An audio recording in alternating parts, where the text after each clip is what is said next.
When I was a young man, I carried me pack, and I lived the free life of the rover.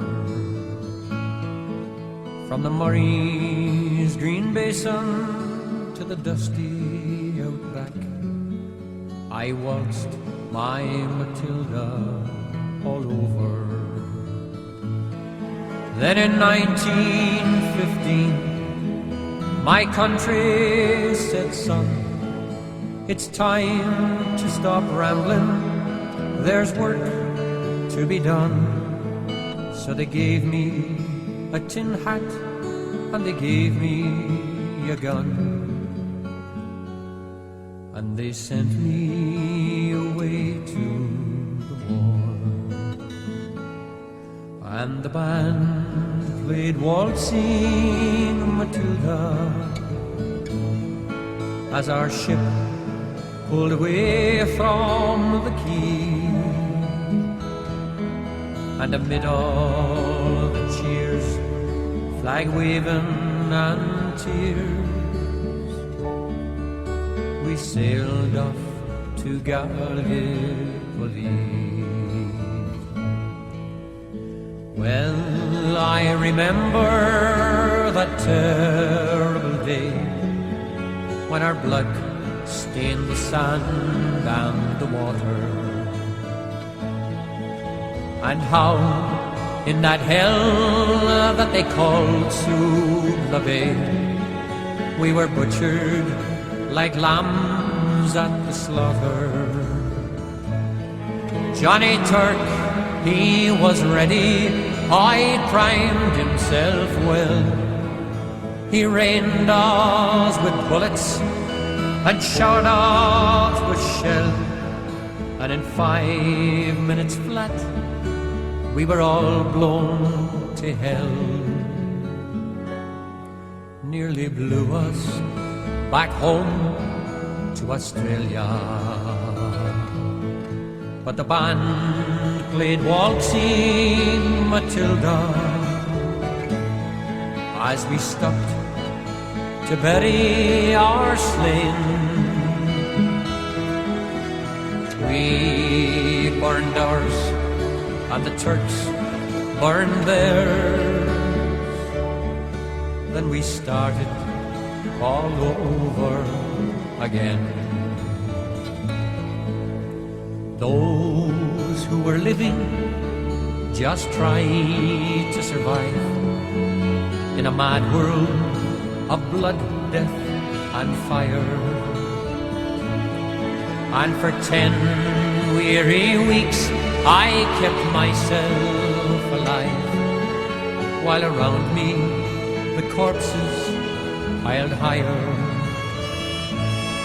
Then a big Turkish shell knocked me arse overhead, and when I woke in me hospital bed, I saw what it had done, and I wished I were dead.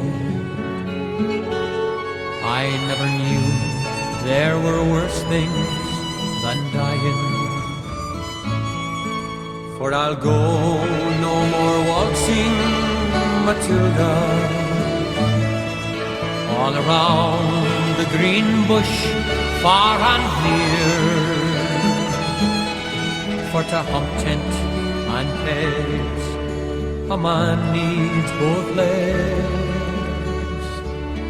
No more waltzing Matilda for me. They collected the crippled, the wounded, the maimed, and they shipped us back home to Australia. The armless, the legless, the blind, the insane, those proud, wounded heroes of Suva. And as our ship pulled into Circular Quay, and I looked up the place where my legs used to be, I thanked Christ there was no one there waiting for me to grieve and to mourn or to pity. And the band played waltzing Matilda as they carried us down the gangway.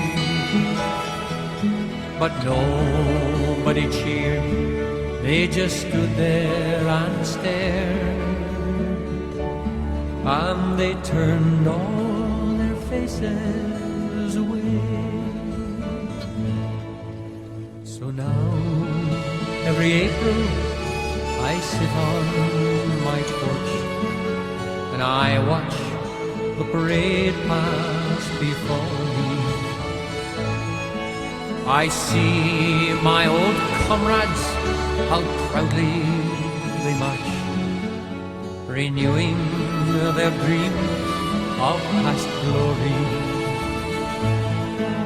I see the old men, all tired, stiff and sore, the weary old heroes of a forgotten war. And the young people ask, what are they marching for? And I ask myself the same question. And the band played waltzing Matilda, and the old men still answer the call. But year after year, the numbers grow fewer. Someday no one will march there at all.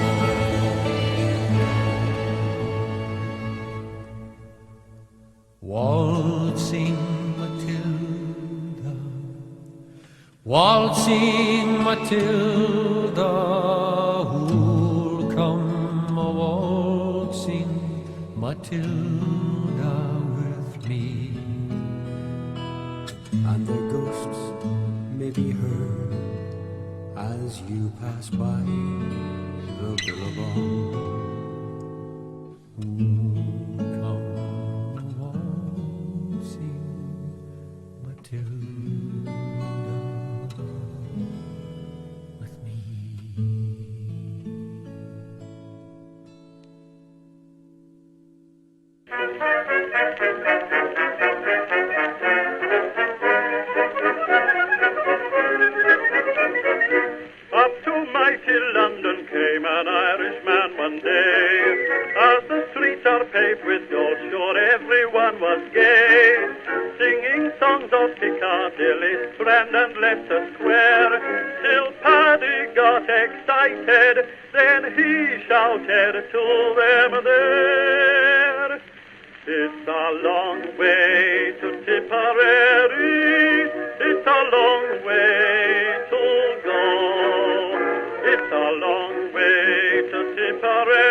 If I make mistakes in spelling, Molly dear, said he, Remember, it's the pen that's bad. Don't lay the blame on me. It's a long way to Tipperary. It's a long way to go. It's a long way to Tipperary, to the sweetest girl I know. Goodbye, Piccadilly. Farewell, Leicester Square. It's a long, long way to Tipperary, but my heart's right there.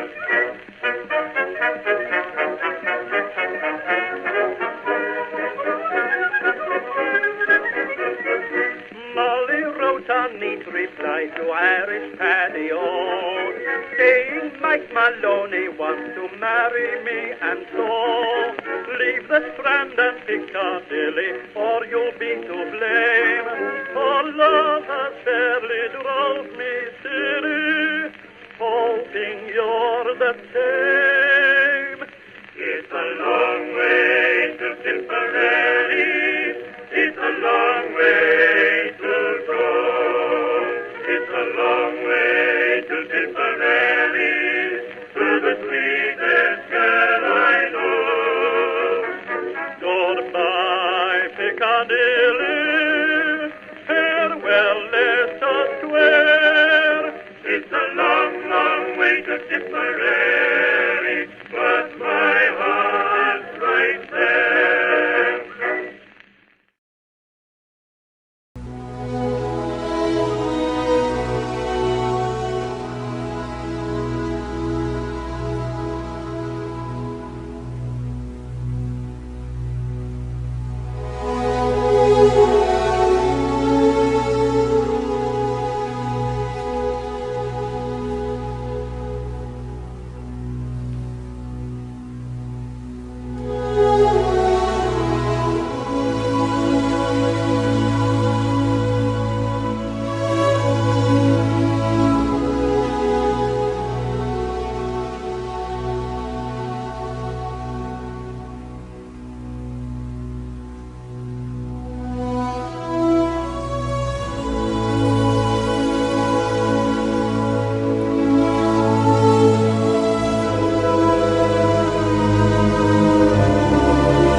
Have you seen the old man in the closed down market, kicking up the paper with his worn out shoes? In his eyes you see no pride, and held loosely at his side, yesterday's paper telling yesterday's news. So how can you tell me you're lonely, and say for you that the sun don't shine? Let me take you by the hand and lead you through the streets of London, show you something to make you change your mind.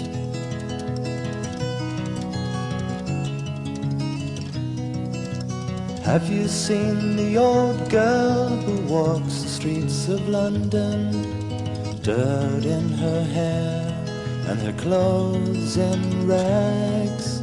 She's no time for talking, she just keeps right on walking, carrying her home in 2 carrier bags.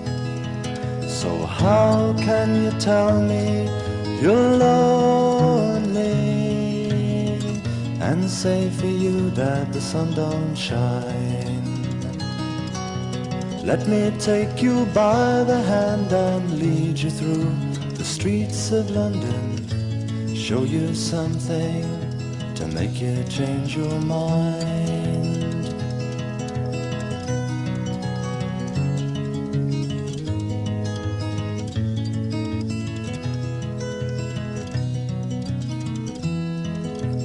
In the all-night cafe at 11:15, same old man sitting there on his own, looking at the world over the rim of his teacup. Each tea lasts an hour and he wanders home alone. So how can you tell me you're lonely? Don't say for you that the sun don't shine. Let me take you by the hand and lead you through the streets of London, show you something to make you change your mind.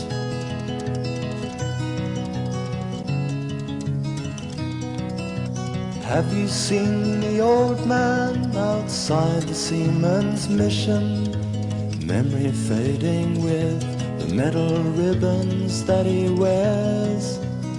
In our winter city, the rain cries a little pity for one more forgotten hero and a world that doesn't care. So how can you tell me you're lonely, and say for you that the sun don't shine? Let me take you by the hand and lead you through the streets of London, show you something to make you change your mind.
Commentator is Fulton Lewis, Jr.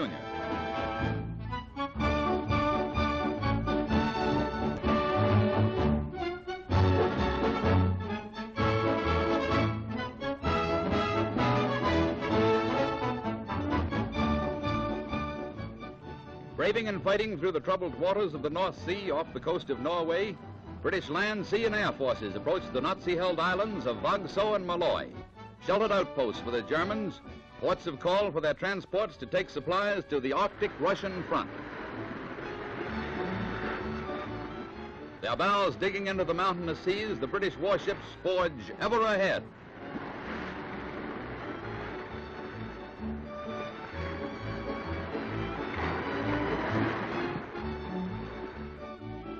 Below decks, Britain's trained commandos make ready for daring action. They know that a dangerous job lies ahead. Officers map last-minute details for the devastating assault, while others keep watch as dusk approaches. As the curtain of night falls over the grim scene, prearranged signals are flashed with complete understanding for unified action.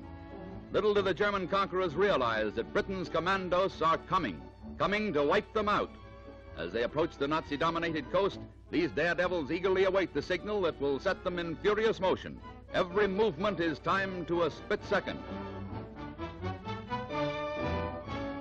The final signal is given. The men move to their posts, and through the black night, powerful batteries trained on enemy shore defenses shatter the stillness of the Arctic.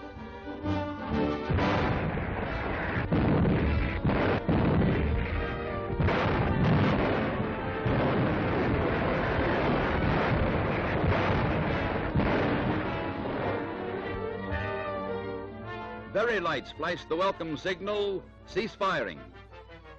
Completely caught by surprise, there are no return volleys from shore. Britain's naval gunners have silenced the Nazi guns. Advance guards, daredevils all, silhouetted against the fire of burning buildings, pave the way for their comrades to follow. Communication wires are strung, ammunition is safely cached, explosives are hidden in strategic places. Everything is made ready for the landing and for the serious business that lies ahead.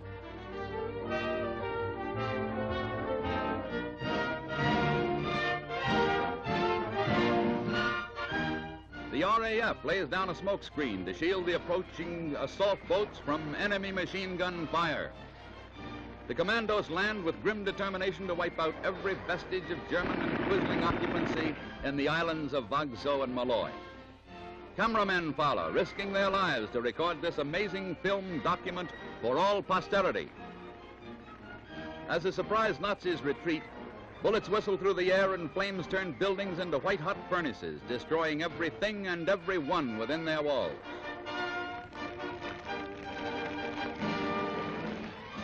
The main objectives of the invading commandos are Nazi ammunition stores protected by enemy machine gun nests.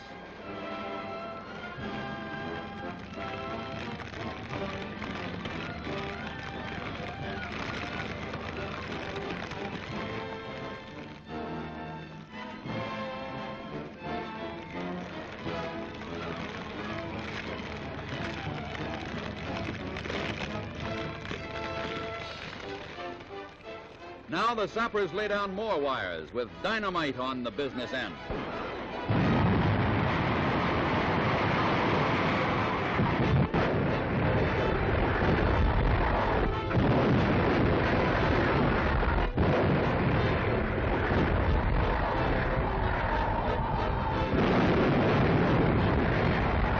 The sappers move on, more quick jobs to be done, more Nazi storehouses to be demolished. This German gun will never bark again. It's one of scores that fall before the might of the British Blitz. The fires light up the islands like monstrous torches. The devastation is beyond belief.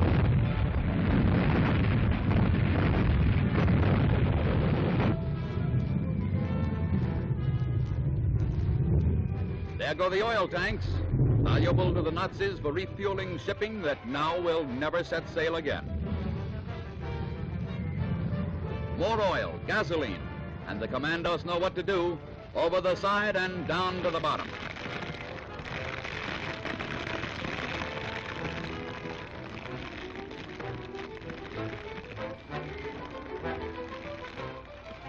In the center of town, the Nazis made a last stand to protect their headquarters, but all in vain. The Commandos overwhelmed them. Assault boats are abandoned as reinforcements come ashore. More Commandos to carry on the winning fight already at its height.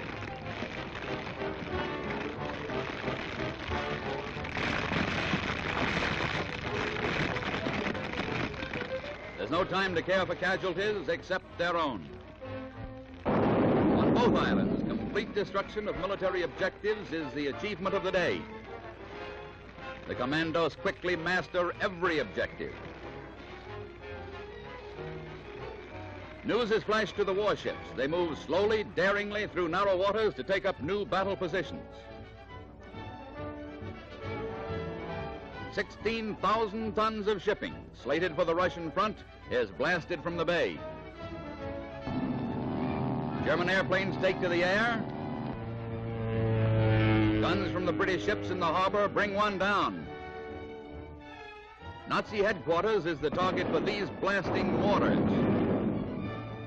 And still they come, and still they fight. The Nazi commander falls. Quislings carry his torn body to the boats. 2 raids and 2 Nazi garrisons are captured in less than 10 hours. Take no pictures, reads the sign, but the victorious invaders take and give everything. In this raid, the British have 2 great objectives: to hearten the Norwegian people and to destroy Nazi shipping. The whole attack is an example of masterfully coordinated action between the Commandos, the British Navy, and the RAF. The raid parties started to land at 8:30 in the morning, and by 3 o'clock the same day, they were on their way back home. Their mission accomplished, their victory won. Their timetable was rigorously kept. Back to the waterfront they marched, back to the staunch assault boats that brought them to land, back with their wounded comrades.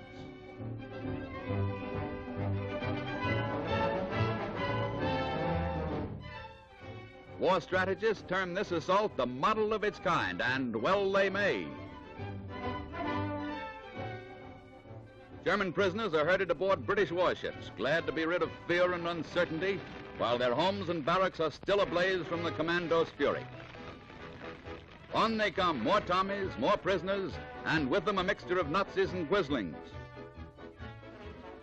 Amid this havoc, hundreds of Norwegians eagerly join the British as friends, friends willing and anxious to take up arms against their defeated conquerors.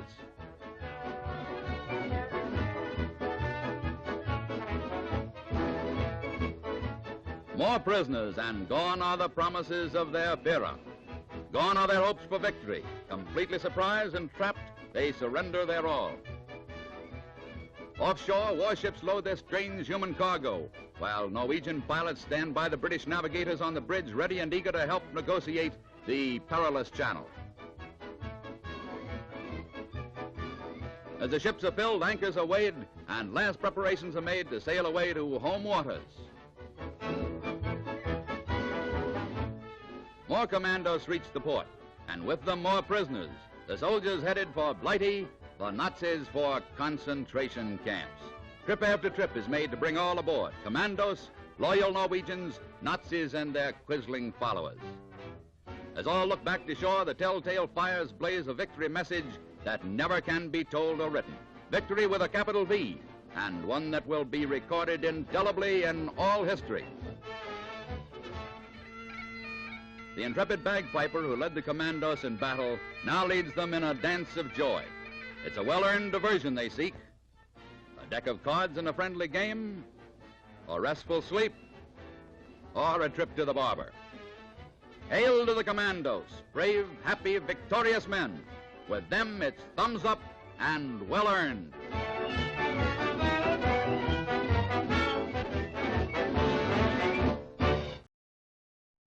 Oh, Danny boy,